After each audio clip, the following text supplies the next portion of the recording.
그래서 오늘은 이 본문 말씀을 중심해서 특별히 12월은 이제 성탄의 달입니다. 이 성탄의 달에 오늘 이 본문에 주시는 메시지를 살피면서 은혜를 받고 무장해서 우리 365일 주님의 성탄의 의미를 기억하면서 깨어서 신앙생활하는 해성교회 성도님이 되고자 오늘도 이 말씀을 주신 줄 믿습니다. 1865년 이 구세군을 창설한 윌리엄 부스 대장이 세상을 떠나기 전에 예언한 말이 있어요. 장차 그리스도 없는 기독교가 있을 것이다. 이게 대체 무슨 소리입니까? 그리스도 없는 기독교? 이거는 가짜죠, 그렇죠? 예.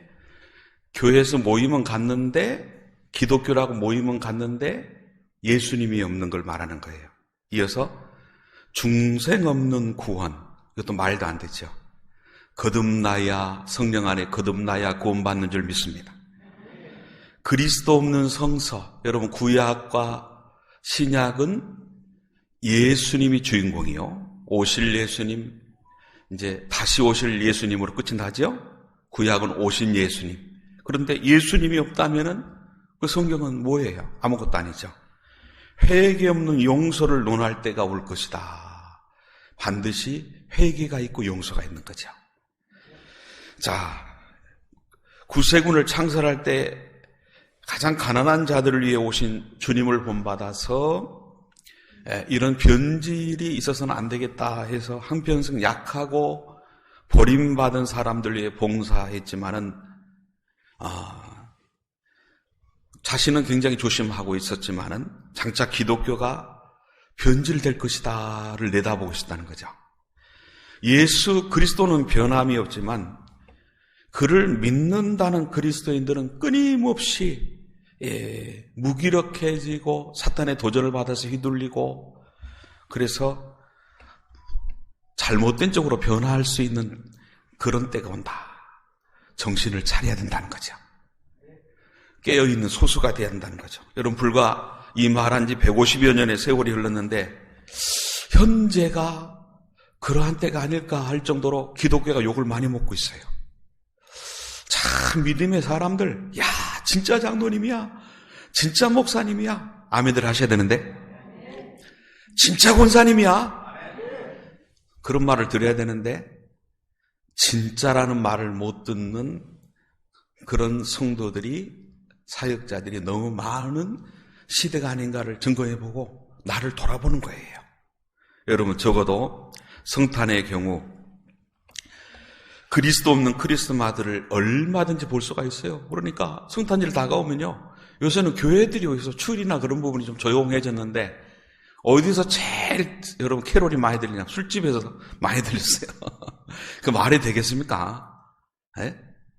우리 해성교회는 안 그렇죠? 예, 근데 우리 한국교회가 우리 한국 사회의 모습이 그런 모습들이 있을 때가 많이 있는 것을, 특히 성탄의 주인공은 예수님인데 산타가 더 부각이 되는 그런 모습들, 우리는 12월이 올 때마다 점검을 해야 돼요. 자, 그리스도가 없는 크리스마스는 빈 구유처럼 초라하고 무의미합니다. 예수님은 유대 땅 베들레헴 작고 작은 마을에 오셨어요. 좋은 여가는 사람들로 다 차 있었고 예수님에게 허락되었던 곳은 겨우 더럽고 냄새나는 초한 곳, 비위생적인 마구간의 말구유였어요. 하나님의 아들이 어째서 낮고 비천한 구유에 나셔야 했는, 오늘 여기에 포인트가 있는 거예요. 예? 자, 구유에 뉘었으니 거기에 마음이 확 깊이 와닿았어요. 자, 이 부분을 우리가 한번 살피면서 오늘은 이 말씀이 주는 의미 속에 저도 그렇고 여러분도 그렇고 은혜 받읍시다.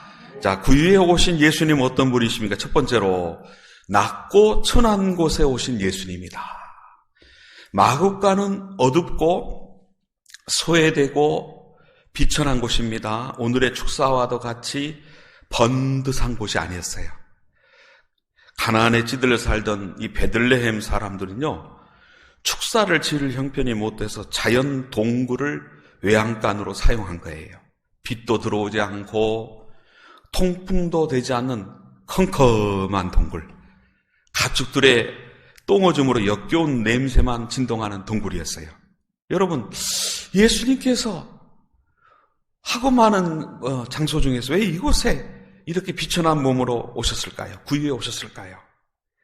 여기에 의미가 있다는 거예요. 먼저 예수님을 만나는 곳은 화려한 곳이 아니고, 같이 따라합시다. 낮은 곳에 오십니다. 더 쉽게 표현해보죠. 사람들이 싫어하고 가기를 꺼리는 것. 주님은 말씀하셨어요. 소자에게 한 것이 곧 내게 한 것이라. 예수님이 이 땅에 오셔서 쭉 먼저 돌보신 식구들이 이렇게 소외된 사람들이었잖아요. 사회적인 면에서 볼 때 고통당하는 자들이었잖아요. 예? 아무도 관심 갖지 않는 그곳에 예수님이 주로 계셨다는 거죠. 똑같아요. 예? 여러분, 12월 이 성탄의 계절에 우리는 화려한 곳만을 찾지 말고 오히려 우리의 현장에서 춥고 배고픈 곳이 어디일까? 이해되시는 성도님들만 아멘 합시다. 우리의 현장에서, 나의 현장에서 춥고 배고픈 곳이 어디일까? 예?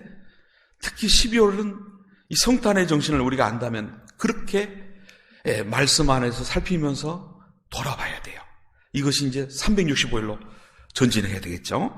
고난받는 사람들이 있는 그곳, 힘들고 어려워하는 살아가는 사람들이 있는 그곳, 사람들이 찾지 않는 그늘진 곳에서 그들의 외로움과 아픔을 최전방에서 느끼고 같이 울고 웃고 하신 예수님의 그 모습이 지금도 똑같이 영으로 오신 성령님께서 주도하시고 우리를 통해 하기를 원하신다는 뜻이에요.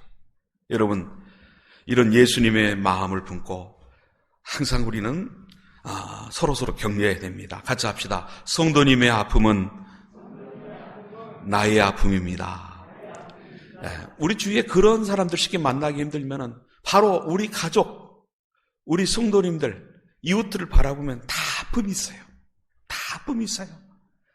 그것을 느끼고만 있으면 안 되겠죠? 주님처럼 섬기며 사랑하겠습니다. 해야 돼요.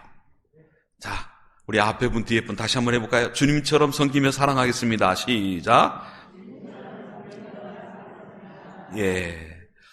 주님처럼 섬기며 사랑하겠습니다. 라는 이 고백을 자꾸 하다 보면 될 줄로 믿습니다. 예, 잘 안 되는 분도 성품 탓일 수도 있고, 또 잘 되는 분도 말만 좋을 수도 있고, 누가 잘할지는 몰라요. 평가는 하나님이 하시는 거예요. 주님 앞에 섰을 때가 중요해요. 겉으로 볼 때는 잘하는 것 같은데, 겉으로 볼 때는 저분이 제일 잘해 상을 받을 것 같은데, 하늘나라 가서 보니까는 엉뚱한 사람이, 제일 시원찮고 제일 못한 것 같은 사람이 상을 많이 받는 일도 있을 수 있단 말이에요. 겸손하길 원합니다. 여러분, 예수님은 또한 왜 평생을 가난하고 사람들이 얼굴을 돌릴 정도의 외모를 가지고 살다 가셨을까도 생각해 봐야 돼요. 구유에만 오신 게 아니라 예수님의 일생이 그랬어요. 일생이. 외모가 변변치 않았어요. 가진 것이 별로 없었어요. 자, 여기에 중요한 의미가 있어요. 외적인 모습만을 보는 가짜들을 가려내기 위해서 그렇습니다. 오늘날 수많은 사람들이 예수님을 믿는다고 하면서 다 겉만 번들어한 힘을 추구하고 세상적인 인본주의 비전을 외치고 있는 화려한 교회의 모습을 바라보면서 그것이 최고인 양, 그런 모습이 많이 드러나면 성공한 교회고 대단한 교회고 그렇게 평가하며 모이는 그런 인본주의적인 모습이, 세속적인 모습이 너무나 많은 시대 속에 살아간다는 거예요. 자신들의 상상 속에서 만들어 놓은 예수를 수많은 사람들이 쫓고 있는 거예요. 초라한 예수님의 모습을 하고 있는 참모습을 보고 쫓아가는 사람들이 얼마나 있는가 점검해야 됩니다. 자, 오늘 본문에 분명히 보니 구유에 누웠으니 그랬어요. 자, 영의 눈이 열려서 우리의 육의 눈으로 볼 땐 초라하지만은 그곳에서 예수님을 보고 사명을 발견할 수 있는 성도님들 되시기를 축복합니다. 예수님은 외적으로 화려하고 외적으로 강한 것만을 쫓아가는 가짜들을 가려내기 위해서 초라하고 비천한 모습을 보셨다. 그렇게 적용해도 될 정도의 중요한 부분이 되는 본문이에요. 예? 지금 온통 눈이 멀고 기가 막혀서 대부분의 사람들이 거꾸로 가고 있다 지적하는 손길도 그런 말도 많이 있어요. 예? 예수님을 믿으면은 물론 복이 있습니다. 역사가 있습니다. 치유가 있습니다. 응답이 있습니다. 번영, 행복, 믿는 사람에게 하나님이 약속된 부분을 누리는 것도 있어요. 그러나 세상 사람들의 보고 있는 부귀영화 명예권세가 아니잖아요. 우리가 누리는 것은 오늘도 성령 안의 기쁨인 줄로 믿습니다. 어떤 환경 속에서도 여러분 코로나19가 지금 상당히 전 세계에 굉장한 치명타를 입히고 있지만 인이 떼어지면서 역병이 오게 되면 인류의 4분의 1이 죽어요. 4분의 1이. 엄청난 무서운 재앙이잖아요. 그렇잖아요? 지금 인이 떼어지면서 오는 역병이 아니라도 지금 난리가 났잖아요. 그렇죠? 그러나 인이 떼어지면서 오는 그런 전 세계가 발칵 뒤집힐 만한 그런 위기 상황 속에서도 주님 때문에 평안하고 주님 때문에 감사가 있고 주님 때문에 살만하고 이것이 하나님 은혜잖아요. 우리가 예수님 믿으면 코로나19도 안 걸리고 예수님 믿으면 뭐든지 구하는 것마다 1등하고 성공하고 그럼 안 믿을 사람이 누가 있겠냐 말이에요. 예? 예수님이 옛적으로 화려하고 강한 모습으로 오셨다면 그거 이해가 하지만 예수님은 그렇게 오시지 않았어요. 예? 하나님께서 진짜 하나님의 백성들을 걸러내기 위해서 천국 가는 길에 그래서 십자가를 걸림돌로 두셨다. 그렇게 우리는 분명히 알아야 됩니다. 여러분 예수님이 치유를 나타내고 오병이의 기적을 나타낼 때 인산인해로 몰려들었지만은 십자가 앞에서는 거의 다 떠나갔다. 예? 주님의 제자의 자리로 가는 그 현장에는 여러분 거의 다 탈락이 되고 말았다는 거죠. 예? 자, 여러분 이 말세지 말에 이 성탄의 달에 여러분 꼭 기억할 점 뭐냐면 분명한 것은 깨어있는 자 속에 들어있어야 된다. 하나님의 인정받는 소수에 들어가긴 원합니다. 깨어있는 소수. 세상의 부귀영화, 명예, 권세 이것을 추구하기보다는 바로 주님의 마음을 품고 내가 다가가야 할 곳이 어디고 주님의 마음을 품고 어떻게 사명을 감당해야 될 것이 그걸 항상 묵상하면서 자신을 점검하고 나가는 성도란 말이죠. 예? 자, 여러분 동방박사들이 별을 따라가다가 헤롯이 있는 궁으로 갔어요. 아니 별이 그곳에 안 갔으면 아기들이 안 죽었을 텐데 갔어요. 그 별이 그쪽으로 끌고 가지만 않았다면 많은 아기가 죽지 않았을 겁니다. 사실 그러면 하나님이 끌고 가신 거예요. 말씀하시고 싶은 것이 있기 때문에 그래요. 그것은 세상 왕을 상징하는 헤롯에게 진정한 왕이 태어났다. 예수 그리스도가 진정한 왕이다. 세상의 힘, 세상의 왕을 부정해버리시는 거예요. 너는 왕이 아니다. 진짜 왕 노릇할 왕은 저 초라한 구유에서 태어나서 오직 하나님께 순종하며 죽기까지 복종하는 그 사람이 왕이다. 그 본문 속에 그 강력한 메시지가 있는 거예요. 너희는 이 세상에서 헤롯처럼 세상의 힘을 추구하며 너희가 왕이 돼서 살면 안 된다 이거예요. 예? 우리 수험생들도 마찬가지입니다. 열심히 시험 공부를 했습니까? 반드시 합격도 해야 되고 앞으로 많은 응답도 받고 특출하게 인물이 되시기를 축복합니다. 그것만 가지고 안 돼요. 중요한 것은 예수님처럼 살아야 될 줄로 믿습니다. 이번 시험 앞두고 있으면서도 내가 예수님의 마음을 품고 시험을 치자. 그 모든 결과, 그 모든 방향 가장 예수님을 닮은 모습으로 생각하고 행하자. 그럴 때 하나님이 강하게 붙들어 주셔요. 저는 그래서 우리 고3생들에게 기도 방향을 제시하며 기도해 줄 때 마지막에 이 부분을 굉장히 강조를 했어요. 이번 시험 기간에도 하나님을 기쁘시게 하는 믿음으로 무장되게 하여 주소서. 시험은 시험이고 믿음은 믿음이고 이런 경우 얼마나 많아요. 하나님을 기쁘시게 하는 믿음으로 무장되면 그 시험이 하나님의 은혜 속에 강력한 간증의 순간이 될 줄로 믿습니다. 뭔가 포인트가 틀려져서 얼마나 시험 결과를 놓고 말이 많고, 그래서 아예 이 시험 가지고 기도하는 건 안 했으면 어떨까, 그렇게 문제가 될 정도로 뭔가 기도 방향이 잘못되어 있었다는 거죠.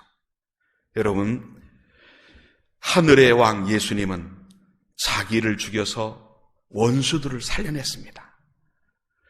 자신을 낮춰서 상대방을 높였어요. 예? 그런데 세상 사람의 기준으로 인본주의적인 신앙으로 교회에 와 있는 분들은 이런 부분을 머리로만 담지 행하려고 하지 않는다는 거죠. 이 세상의 힘을 추구하는 가짜들이 점점 더 잘 믿는 것처럼 드러나는 그런 모습들이 앞으로 많이 나타날 거예요. 외적인 게 중요한 거 아니에요. 여러분, 희생해야 하고 죽어야 하고 나를 버려야 하는 십자가는 다른 사람에게 적용시켜서는 안 돼요. 그것은 항상 나에게 적용해야 될 줄로 믿습니다. 예. 내가 그것이 싫고 단지 멋지게 예배나 왔다 갔다 하고 11조 드리고 남보다 열심히 내면 그거 최고 아니냐? 아니란 말이죠. 우리 성탄의 달에 구유의 뉘었으니 첫째 정신을 기억하세요. 주님의 마음을 품고 낮고 천한 자리에 갈 수 있는 심령이 되게 하여 주소서. 예. 여러분, 세상을 바라보면서 모든 사람들이 그러합니다. 약한 자가 되면 죽는 줄 알았기 때문에 어떻게 해서든지 강한 자가 되려고 했고, 안 되면 강한 척이라도 해야 했던 거죠. 세상은 강한 것이 선이고 약한 것은 죄이고 부자는 복을 받았다고 여기고 가난한 자는 벌을 받았다고 생각하는 것이 아예 당연한 것처럼 생각하고 있단 말이죠. 그래서 부자는 가난한 자를 멸시하면서도 죄책감을 느끼지 않습니다. 우리는 하나님의 말씀, 성경을 기준으로 삼지 않고 이런 세상적인 판단으로, 생각으로 내 마음을 사탄에게 휘둘리도록 놔둬서는 안 된다는 거죠. 그래서 첫째로 제일 중요한 거, 낮고 천한 곳에 가신 예수님의 마음을 품게 하여 주소서. 두 번째로, 오늘 이 본문은 구유에 뉘었으니라는 이 단어를 살피면서 무엇을 말씀하고 있어요? 비어있는 구유에 오신 예수님이에요.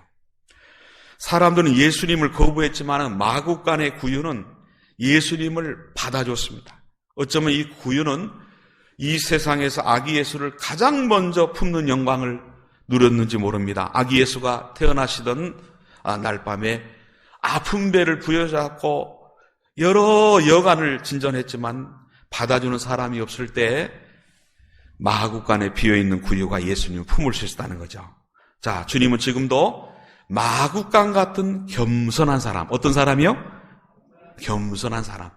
오늘 저녁에도 저도 그렇고 여러분도 그렇고 겸손한 심령에 대해 은혜 받읍시다. 항상 은혜 받을 수 있는 심령은 겸손한 심령이에요. 그러면 어떤 사람이 겸손한 사람입니까? 첫 번째로, 자, 겸손한 사람 1번 같이 읽읍시다. 시작.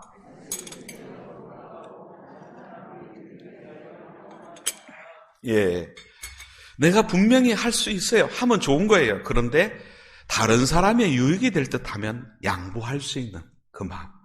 두 번째 같이 있습니다. 예, 많이 가지면 내가 실력 있고 멀뚱하고 탁월하고 우월하고 그걸 생각하는 게 아니라 없는 사람과도 잘 어울리는 사람. 여러분, 그런 분들 존경스럽잖아요. 예? 그런 분들 바라보면 은혜가 되잖아요. 그렇죠? 우리 혜성교회가 하나님이 놀랍게 쓰시는 교회가 될 줄로 믿습니다. 저는 크게 부흥할 줄로 믿습니다. 그러면서도 우리 혜성교회가 앞으로 뭘 잘할 것인가 저는 생각해 보니까 바로 어려움을 당한 현장, 보잘것없는 그런 사람들까지도 잘 돌보는 교회가 될 것이다. 한국 교회가 욕먹을 때요, 유명한 몇 교회, 그 교회 뭐 제자훈련, 그 교회 그 교회 성령운동 대단하다고 칭찬하면서 한 가지 자주 욕먹었던 게 뭐냐면 교인들이 너무 교만하다는 거예요. 교만하다는 거예요. 네? 여러분, 하나님 앞에서 교만할 사람이 누가 있겠어요? 하나님 앞에서 잘난 사람이 누가 있겠어요? 저나 여러분이나 너무나 부족하고 연약하고 미련하고 추합니다. 하나님이 도와주셔야 됩니다. 교만할 수 있는 사람이 누가 있겠어요? 아무리 우리가 잘 나가더라도 교만할 수 있는 순간이 언제 있겠어요? 없습니다. 하나님의 은혜입니다. 하나님 맡기신 겁니다. 예? 갖고 있으면서도, 세 번째, 알면서도, 똑똑하면서도, 대단하면서도 모르는 사람과 같이 융화해서 사랑으로 하나 될 수 있는 사람. 네 번째로, 건강하면서도, 여러분 건강하면 병 들었을 때 잊어버리는 경우가 많아요. 건강하면 병 들고 여러 가지 몸에 불편한 사람들을 잊어버리는 경우가 많아요. 그러지 않고 진짜 따뜻한 마음으로 따뜻한 눈길을 줄 수 있는 것. 그것이 겸손이라는 거죠. 여러분, 이런 모델로 나타난 것이 바로 구유에 나타나신 예수 그리스도. 여러분, 나폴레옹은 자신의 사전에는 불가능이 없다 하였습니다. 하지만 그가 마지막 센트 헬레나 섬에 최후를 맞이하면서 무엇이라고 말합니까? 오호, 갈릴리 사람 예수여, 당신이 이겼다. 주님은 총칼로 세계를 이긴 것이 아니었어요. 낮은 자리에서 높은 사람들을 이겼습니다. 십자가의 희생으로 로마의 창검을 이겼어요. 지금도 이 진리는 영원합니다. 주님의 사랑으로, 여러분, 기독교가 개독교라고 욕먹는 이 시대에 그들의 마음을 녹일 수 있는 은혜가 있기를 위해 기도하기 원합니다. 진짜 예수님의 마음으로 다가가야 돼. 그건 해결할 수 있는 거예요. 어떤 실력으로도 열심으로도 그거 쉽지 않아요. 그러나 진짜 예수님의 마음으로 기도하면서 다가가면 주님이 하신 일이라는 거죠. 예? 이 땅에 오신 그리스도를 온전히 영접하고 동행하려면 주님과 함께 마구간으로 내려앉아야 됩니다. 또한 주님은 비어있는 구유와 같은 마음을 찾고 계셔요. 지금도 자정하실 빈방을 찾고 계십니다. 우리의 마음도 여러분 비어있는 구유가 돼야 됩니다. 자, 주님을 모시기 위해서는 먼저 우리의 심령이 낮고 낮은 외양간이 되고, 다 같이 합시다. 우리의 마음을 겸손히 비워야 합니다.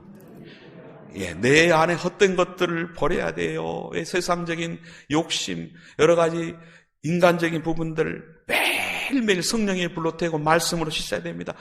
여러분, 육적인 욕심 특별히 버려야 됩니다. 비어있는 빈 마음이라야 주님을 모실 수 있다는 거죠. 이 마음이 주님의 마음과 일치된 마음이죠. 빌립보서 2장 5절부터 뜻을 의미하면서 다 같이 또박또박 읽어보십시다. 시작.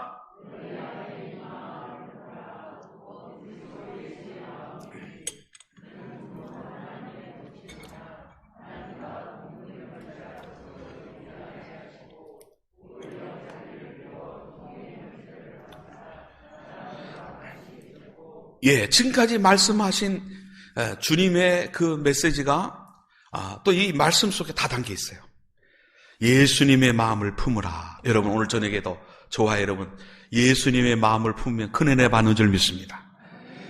하나님이신 분이 동등됨을 취할 것으로 여기지 아니하시고 오히려 자기를 비워서 여러분 종의 형체를 가졌다. 사람들 중에서 가장 낮은 위치에 서서 종의 형체를 가졌다. 예?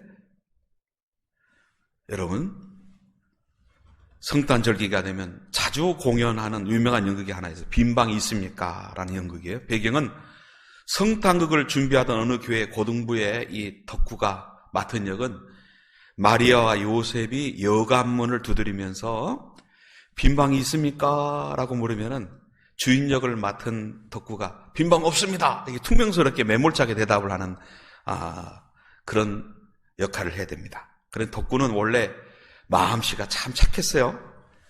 너무나 착해가지고 바보처럼 보일 때가 있어서 늘 왕따를 당하는 편이었습니다. 크리스마스 이브 날 연극이 무대에 올려졌습니다. 매끄럽게 진행이 됐어요.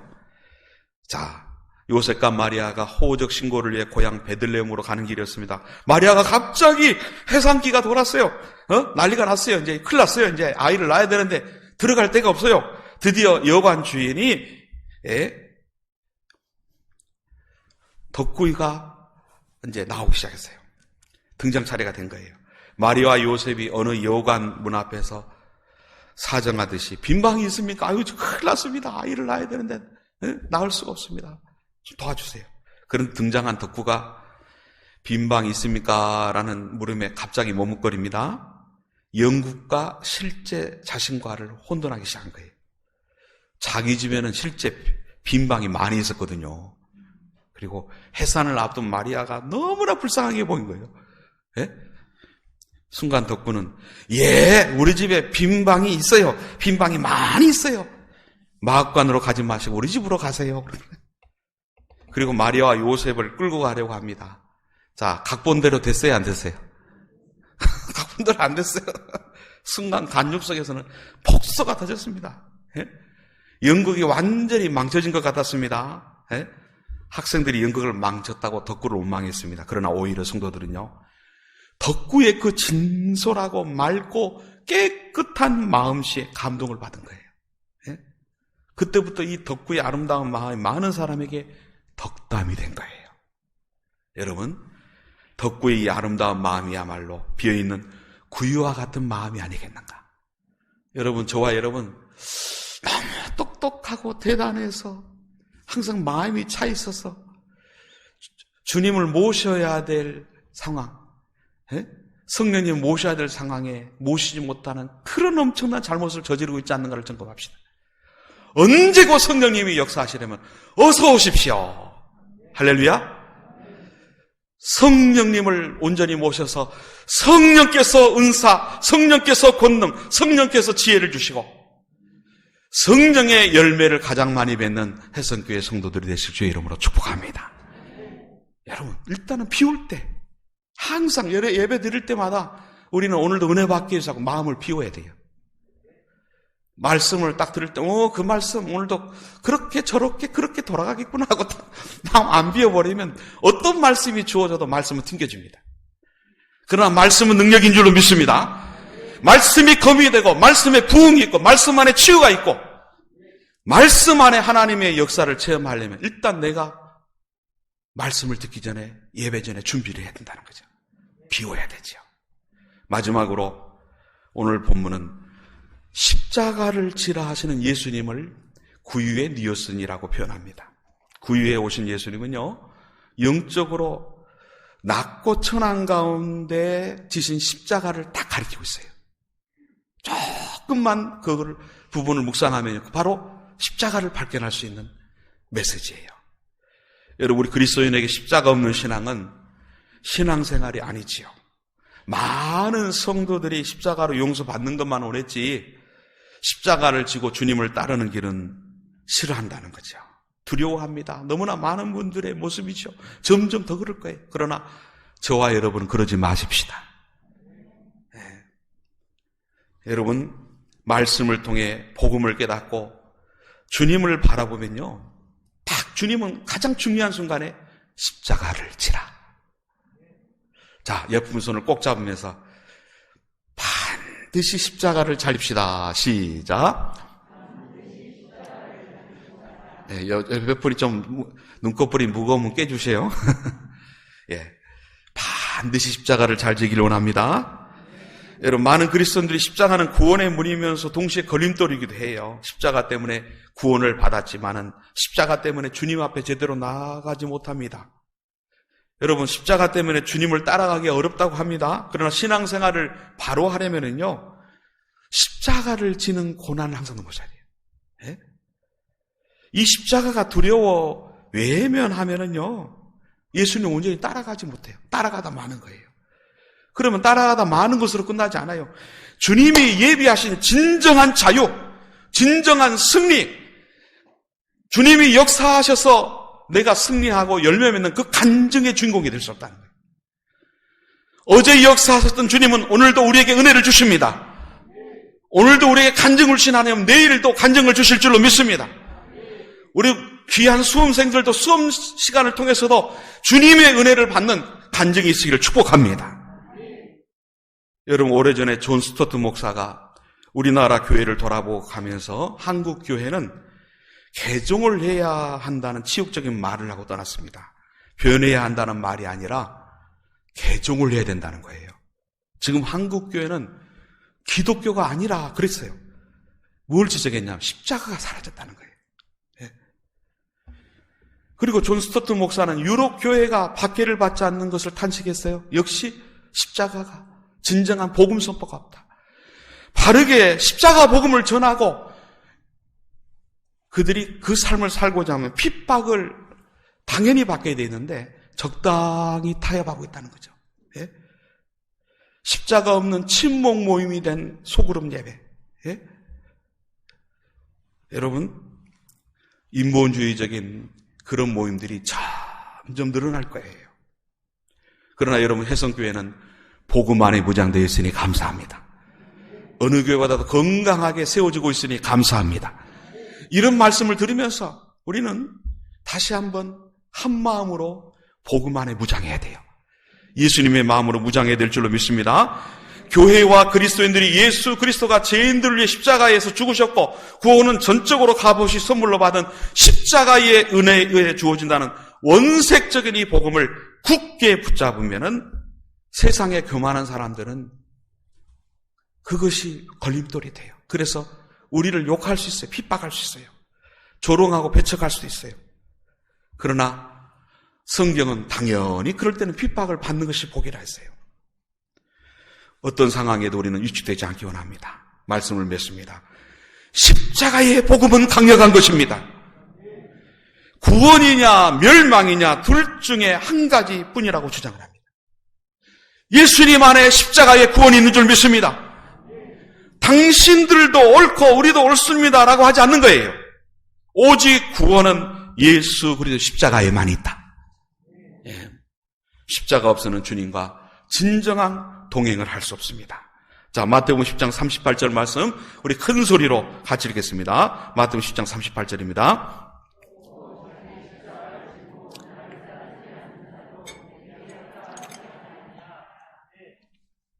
자기 십자가를 지고 나를 따르지 않는 자, 그 다음에 무서운 얘기예요. 내게 합당하지 아니하니라. 그래서 우리는 은혜 받고 순종하며 나아갈 때 꼭 기억하세요. 내가 져야 될 십자가가 뭐냐? 가정에서 져야 될 십자가가 뭐냐? 내가 찬양단에서 져야 될 십자가가 뭐냐? 내가 주일학교에서 져야 될 십자가가 뭐냐? 아멘이 안 나오네요. 여러분, 십자가를 지길 원합니다. 다시 한번 할까요? 혜성교회에서 져야 되는 십자가가 뭐냐? 어디서든지 십자가를 생각하는 성도님 되실 주의 이름을 축복합니다. 한이야말 들고 마칩니다. 어느 권사님 얘기를 하겠습니다. 그 권사님은 평생 교회를 다니면서 신앙생활을 하셨는데 돌아가실 때 임종을 앞두고 예배를 드리는데요. 그렇게 두려웠다는 거예요. 무서워하는 거예요. 저는 그런 분들 몇 분 봤는데 이분도 그래요. 근데 그런 분들은 하나 공통적인 건 있어요. 가서 예배 드리고 기도해 주면은 또 그래도 무서워하면요. 유하여 어떤 때는 금식할 때도 있어요. 떠나가요. 평안해져요. 그게 영적인 문제거든요. 예? 그렇게 두렵고 떨린다고 하면서 그러면서 이런 말을 합니다. 하나님 앞에 한 것이 너무 없어서 무섭다는 거예요. 한숨을 쉬시고 계속 죽기 전까지 두려워하세요. 왜 그런가 하면 그 권사님의 신앙생활, 교회생활에 문제가 있었던 거예요. 여전도에서 늘 혈기를 내시고 남에게 상처를 주시고 또 인색하시고, 여러분 인색도 굉장히 무서운 병이에요. 예? 저와 여러분 주님 안에서 주님 나라 갈 때까지 구제하고 섬기고 나누고 베푸는 손이 늘어나시길 축복합니다. 예. 항상 의식적으로 해야 돼요. 여러분 이게 내가 이상의 인색에 굳어져 있고 또 성량의 인색인 분도 있어요. 내 그릇이 인색. 그런데 그런 분들은 의도적으로 넓혀야 됩니다. 자, 이분은요 너무 인색해. 그 다음에 그래서 목사님의 마음을 늘 걱정하게 하고 항상 교회에서 무엇을 챙겨가려고만 해요. 예? 여러분 우리는 교회 올 때마다 누구를 만날 때마다 주기에 바빠야 될 줄로 믿습니다. 자, 아멘 하면서 자꾸 무장이 되는 거예요. 나는 어떤 성장인가를 점검해 보세요. 근데 이분이 그렇게 하다 보니까는 바로 임종의 순간이 너무나 두려운 거예요. 십자가를 따르지 않고 십자가에 죽지 않는 모습이 이렇게 죽기 전에 나타난 거예요. 예? 자, 우리 사랑하는 성도님들, 우리 자신을 돌아보십시다. 믿음은요, 행함과 함께 갑니다. 행함이 없는 믿음은 죽은 믿음이라 했어요. 자, 갈라디아 6장 14절에 보니까 내게는 우리 주 예수 그리스도의 십자가 외에 결코 자랑할 것이 없으리. 결코 자랑할 것이 없으니. 세상에 나를 대하여 십자가에 못 박히고 내가 또한 세상에 대하여 그러하니라 했습니다. 여러분, 십자가는 죽는 것입니다. 십자가에서 온전히 죽게 하여 주십시오. 자, 우리 다 같이 세 번 하겠습니다. 십자가에서 온전히 죽게 하여 주십시오. 온전히 죽게 하여 주십시오. 세 번 하십시다. 시작. 온전히 죽게 하여 주십시오. 온전히 죽게 하여 주십시오. 온전히 죽게 하여 주십시오.